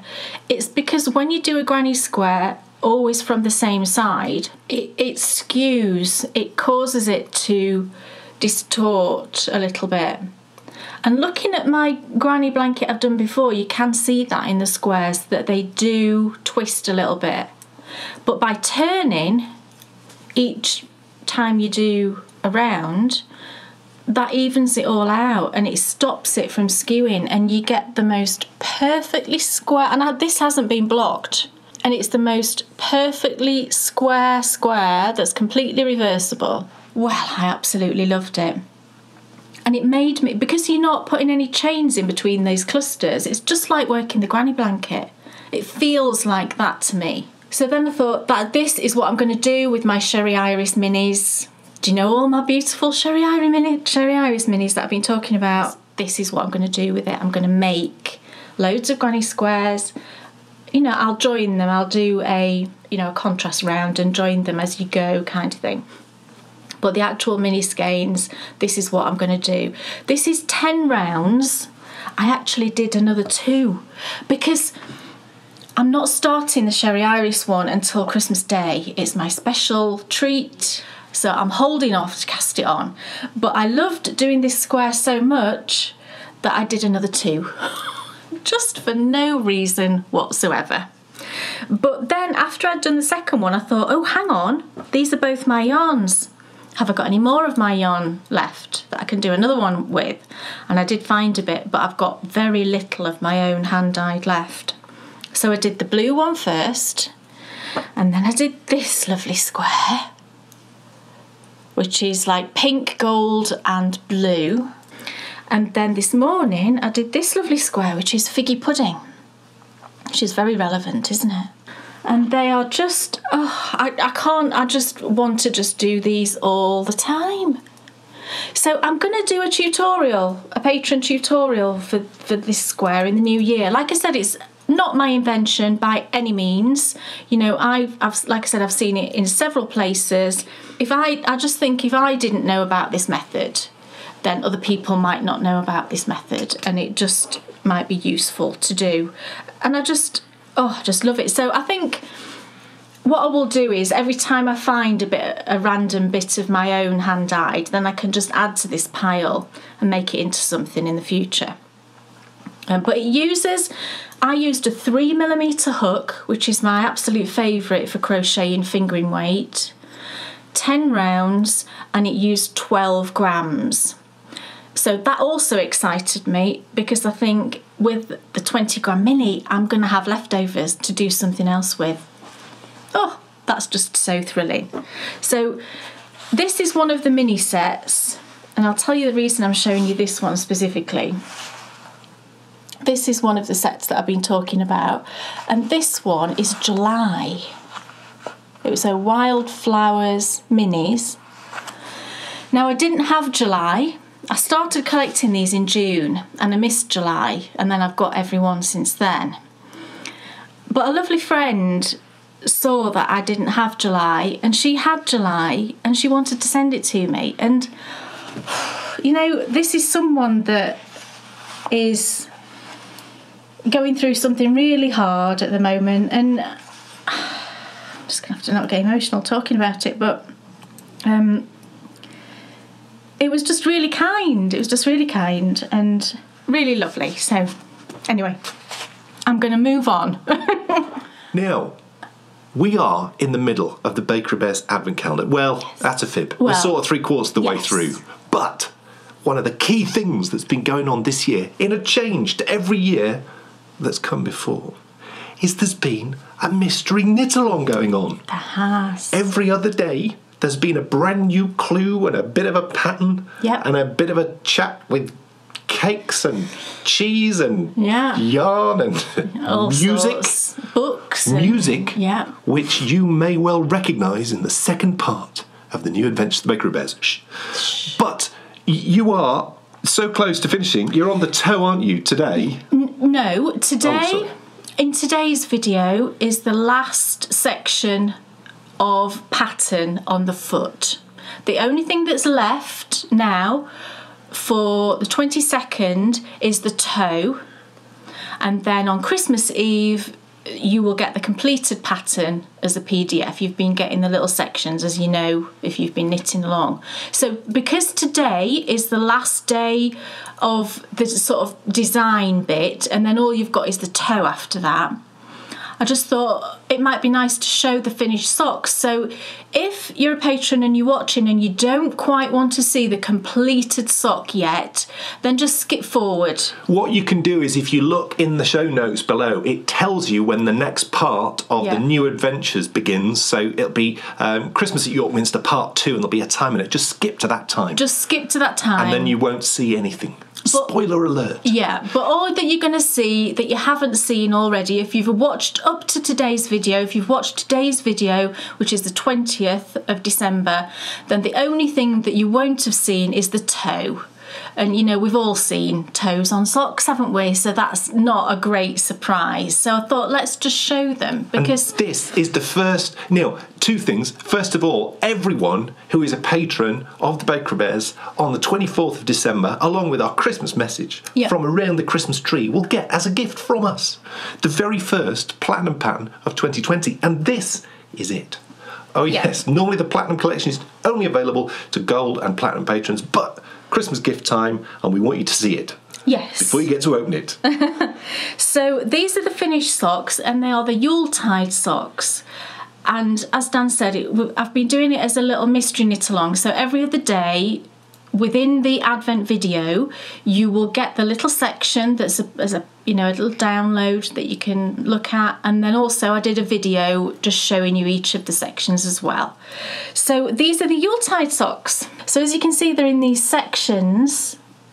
So every other day you've got one of these little, and I'll just hold one up. Yes, I can remember because I wrote them down. You're not supposed to tell everybody. I could remember anyway, but when you're kind of talking in a high pressure situation, these things can go out of your head, can't they? But yeah, this is the sock. So I gave each of the sections a theme. So we started with the fairy light ribbing. So this ribbing, as you can see, has got this little string of fairy lights running around. And then we moved on to chimney stacks, the chimney that Santa comes down. And then we've got tinsel lace, little strings of tinsel. Whoops-a-daisy. Little strings of tinsel hanging down. And then the next section is tree trimming, and can you see the Christmas trees there? This one is my favourite. The next day was snowflake lace. I love this one. This one's my favourite, and I may do a sock design with just using this because I love it. And then you did the heel, flap and the turn, and then the next day, this section here is mince pie crumbs. It's just this cute little textured pattern that just made me think of the crumbs left on a plate. The next day was Snow is Falling, because it just looks like a blizzard, I think. It's like a mesh lace. It just looks like a blizzard. We've then got Snowed In for Christmas. I love that one. It looks like little snowdrifts. And then finally we finished with Advent Candle, which are just these tall, lovely candles. And then we've got the toe. That's the Yuletide socks, and I used Regia Merino Silk 4-ply. This is apricot, and this was linen something. I can't remember the actual name, but it's just this lovely sort of mildly peach-toned neutral. And it's just been amazing, hasn't it? It absolutely has, and whilst everyone who's been getting those different stages with the pattern on it, the finished pattern is completely different in the sense of it has all the lovely pictures, and it's all set out how Kay always sets out her patterns. So it is going to be, even if you've been doing the knit along all the way through, you're going to get a lovely little surprise because there's the header page, and because you've done a lovely photos. Yes. We went to a couple of lovely churches. Well, no, they came with us. You did? Yes, the churches that you joined us at in the course of the Advent Calendar, which of course you can still go back and enjoy again. I think it was day 3, day 11, day 17. Yeah. Day 17, people loved Manfield Church. I love that one too. That amazing was my favourite. stained glass windows. And I took photos of the socks in those churches. So you can see the churches. In fact, if you watch the footage back, you might just catch Kay in the background. You might do. Bending over, positioning socks and taking photos. Yeah, and that was lovely to do that as well, because it was that connection to the whole Advent season. And you know, there's so many of you have been knitting these socks and just telling me how much you've been enjoying doing it, and a lot of you have been working them together at the same time. So well done, you. Because you have 2 days to work each section, that's a nice amount of time to get that little bit done on both socks. So a lot of you will have a finished pair of socks on Christmas Eve, which is what I wanted, and I'm just so thrilled that a lot of you have done two at the same time. And the yarns have all been beautiful, you know, just a wide range of colours, and it's just been a really amazing thing to do, and it's a nerve-wracking thing to do because whenever anything's a mystery, it's kind of nerve-wracking, but especially when it's Christmas and you just want it to be perfect and you want everybody to enjoy it. And I'm just so thrilled that everybody has enjoyed it. And everyone gets a copy. Oh yes. Every single patron gets a copy of this on New Year's Eve, Christmas Eve. So that's my lovely Yuletide socks. I just love them. I loved designing them. I loved coming up with all these different themes and just finding stitch patterns that would work, and, you know, changing stitch patterns. It was just an absolute joy to do. So thank you to everybody that's taken part. It's been amazing. And speaking of joy, it's time for us to go back to York, because will we solve the mystery of the recording and manage to convert it into a digital format so you can all hear it, me singing when I was like 12? Let's see if we've succeeded.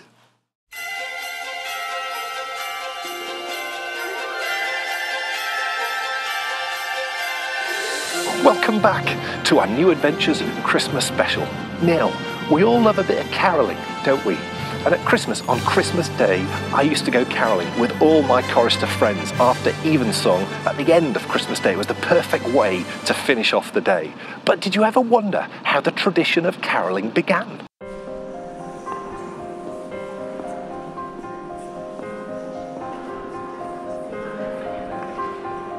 It was actually in the 13th century. St. Francis of Assisi started incorporating carols into his Christmas services.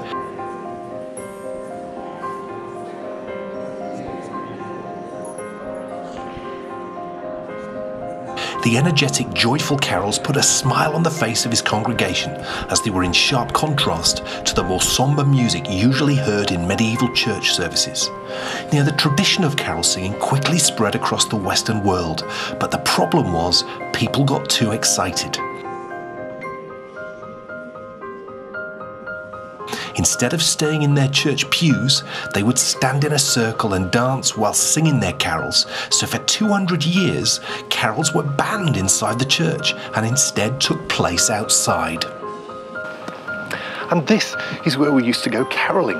We'd come out of the Minster behind me there, and we'd head off up this path, and we'd go to all the houses down this row, and we'd get fed, we'd get presents. I've got to say, actually, these were probably some of my happiest times as a chorister, and it all happened on Christmas Day evening, the perfect time to go caroling. Now, the first place that we would go to is the nunnery, which is just up here. I don't even know if it's a nunnery still, so let's go and have a little explore.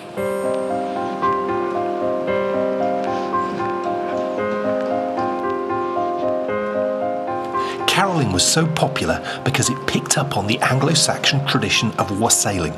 This was the tradition of singing good tidings to your superiors in exchange for nourishment, and it had been done for hundreds of years prior to St. Francis of Assisi beginning the singing of carols at Christmas.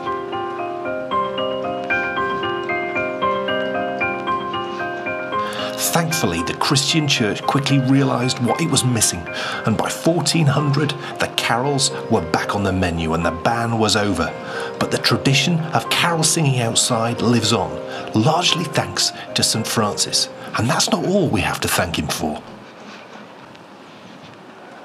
This, for me, is the ultimate symbol of Christmas, the wonderful nativity scene. Growing up, that was the sight I looked forward to every year.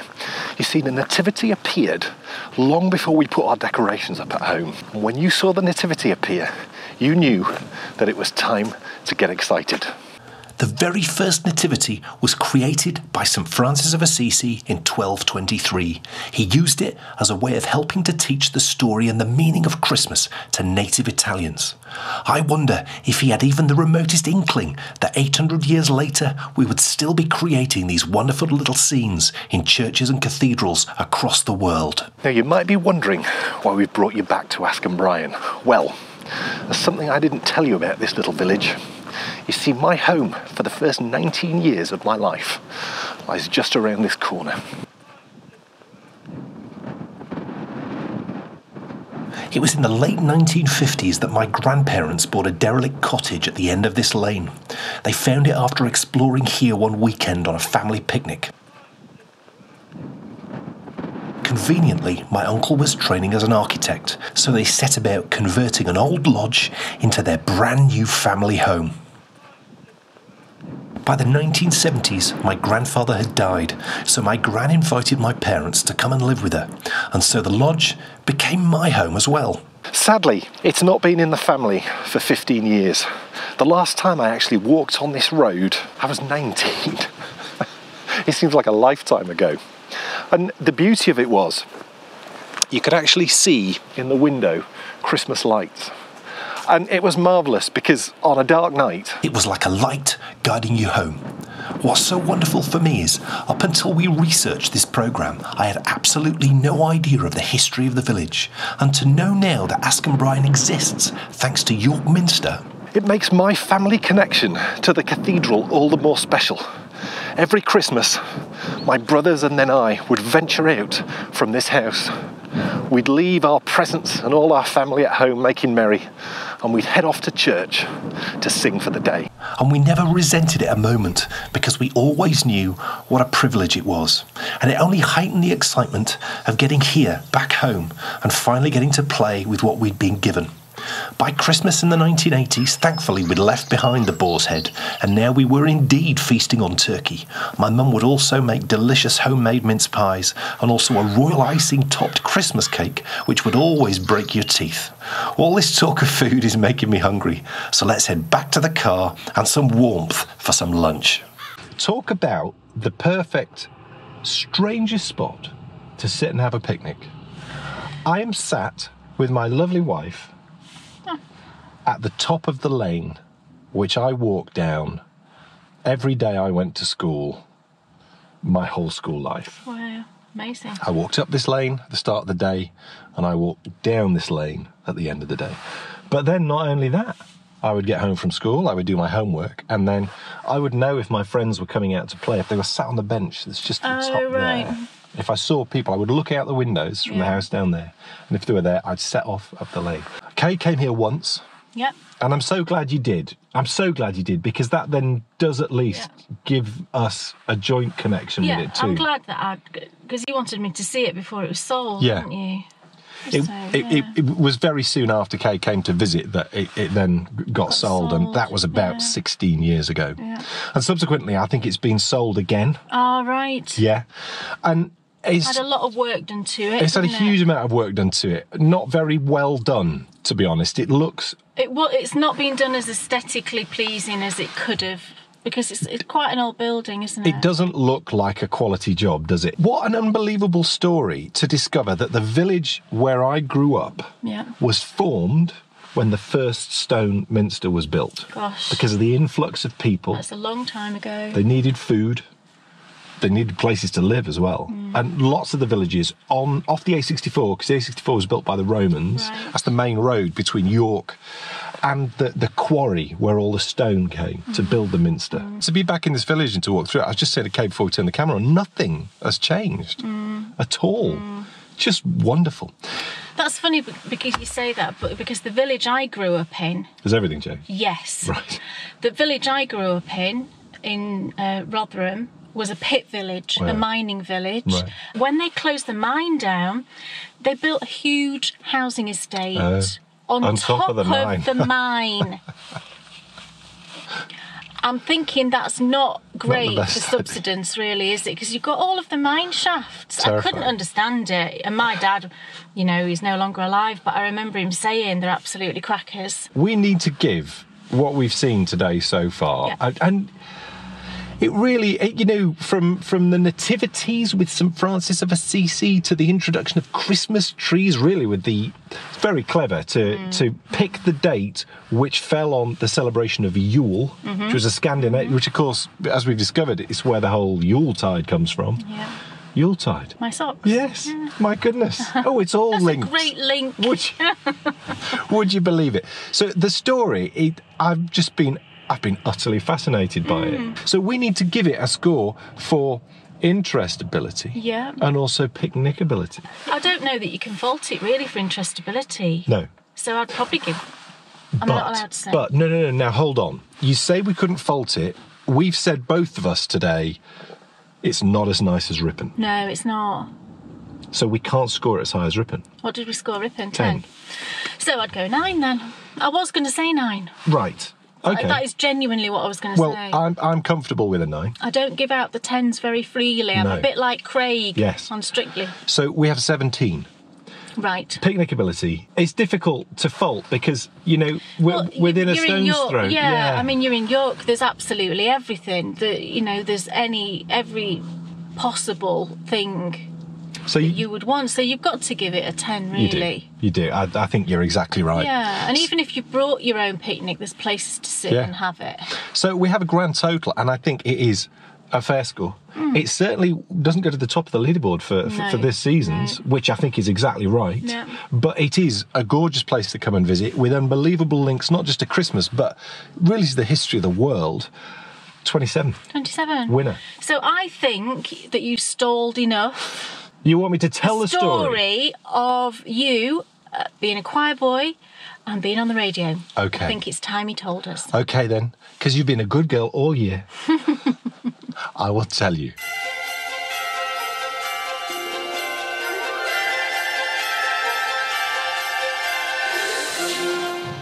It was early December 1987, and I was at choir practice just on the other side of the Minster, and we rehearsed the Sussex Carol, which was perfectly normal. We would rehearse carols at this time of year for many of the services that we would do, but the choir master asked me to sing the third verse as a solo. Now, being asked to sing solos in rehearsal was a regular occurrence for the more senior boys, as each of us was responsible for our section of the choir. If one of the boys near us was singing a solo and made a mistake, we had to take over immediately. But as rehearsal ended that day, we all knew that something was afoot. Senior members of the Minster, all the really important people, started bustling around, and very quickly it became known that the next morning BBC Radio 2, national BBC Radio 2 across the whole of England, would be coming here to the Minster for a special live broadcast. We would be singing the Sussex Carol and I would be singing the solo. 3 years before, the Minster had been struck by lightning and set ablaze, and finally it had nearly been restored to its former glory. To celebrate that fact, Derek Jameson would be bringing his morning show to York for its first ever festive live broadcast. That night, the excitement at home was bonkers, and a plan was hatched to record the show because it's the only way that I was going to be able to hear it. My mum was going to have to take a stereo radio cassette, carry it into work, and physically press record right when the live broadcast started. To say I was nervous would be an understatement. As I arrived alone the next morning and walked into the cathedral, I learnt firsthand what the expression "my heart was in my mouth" really felt like. All around me, building workers still toiled fixing the windows and restoring the roof, as I walked straight into my date with destiny.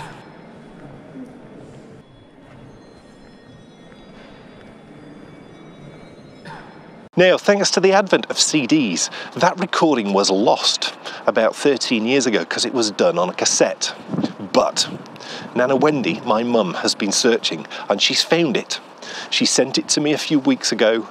I've taken as much care and attention as I possibly could to change that very old, that 30-odd-year-old recording of me singing on a cassette and make it so that we can all enjoy it today. Now, as we listen to this, I'm going to go and walk to the exact spot where I was stood. At least I'll be about a foot from it. I'll point to it so you know where I was. But I'm going to go and walk to the spot where I was that day when I sang the solo. Are you ready for this? I don't think I am. Come on, let's go.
My goodness, what an adventure we've had. From the roots of Christmas found in the crypt of York Minster,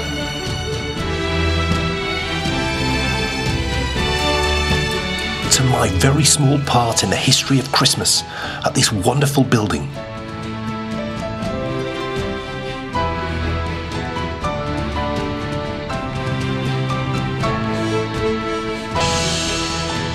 To the village where the congregation of the earliest Minster came.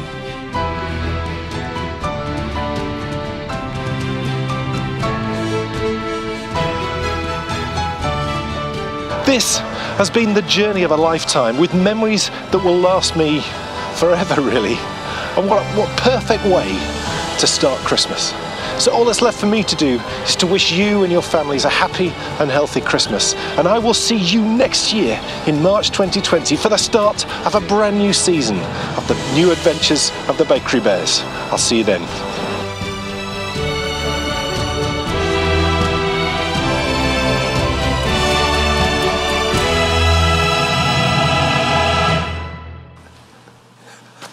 Can you believe it? That little cherub. It was I. I have no words.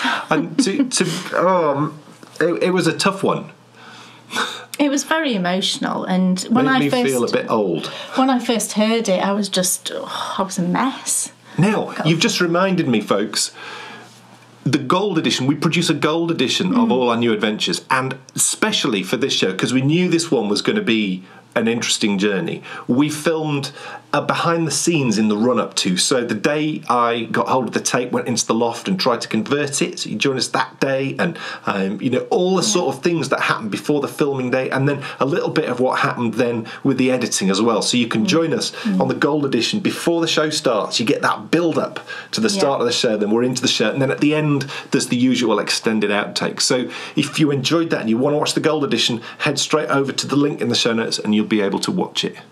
It was just an amazing thing for us to do together. I'm so glad that we did it together, and to walk down that, the road where I lived for so many years, and to see the house, even though it's a travesty. Yeah, I mean, it's so sad what they've done to that house, because it was a lovely. What's shocking is old house. It was a 1970s conversion that's actually worse now. Yeah, it is. It's just been clad in the most bizarre fashion.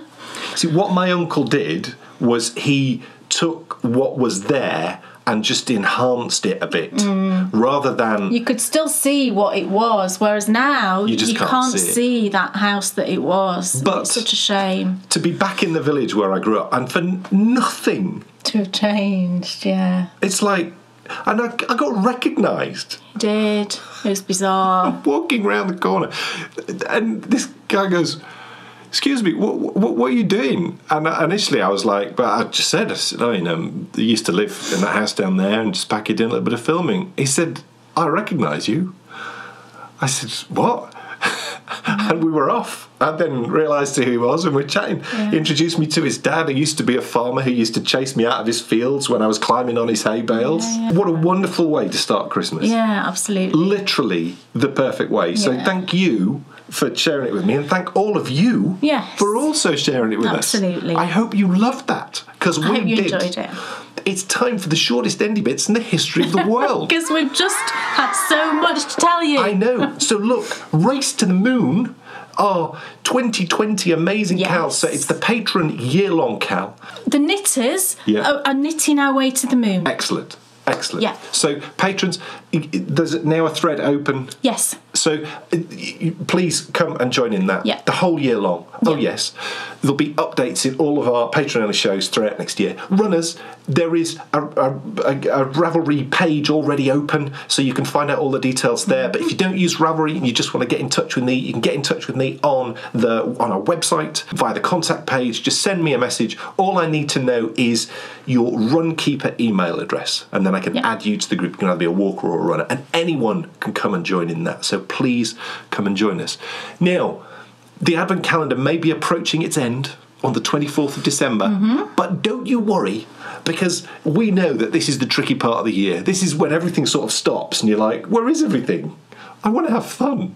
Well, we're not going to desert you. Oh, no, because Kay will be back on the 30th and the 31st of December, recapping her best yarns of 2019 on the 30th, and then unveiling her top 5 yarns of 2019 on the 31st. But I've forgotten about the 26th of December. Oh, yes, when we're here with a very special radio show. Yes. Talking about what are the ingredients to a great TV show. Yep. So don't miss that. But then the radio show is back again the following week.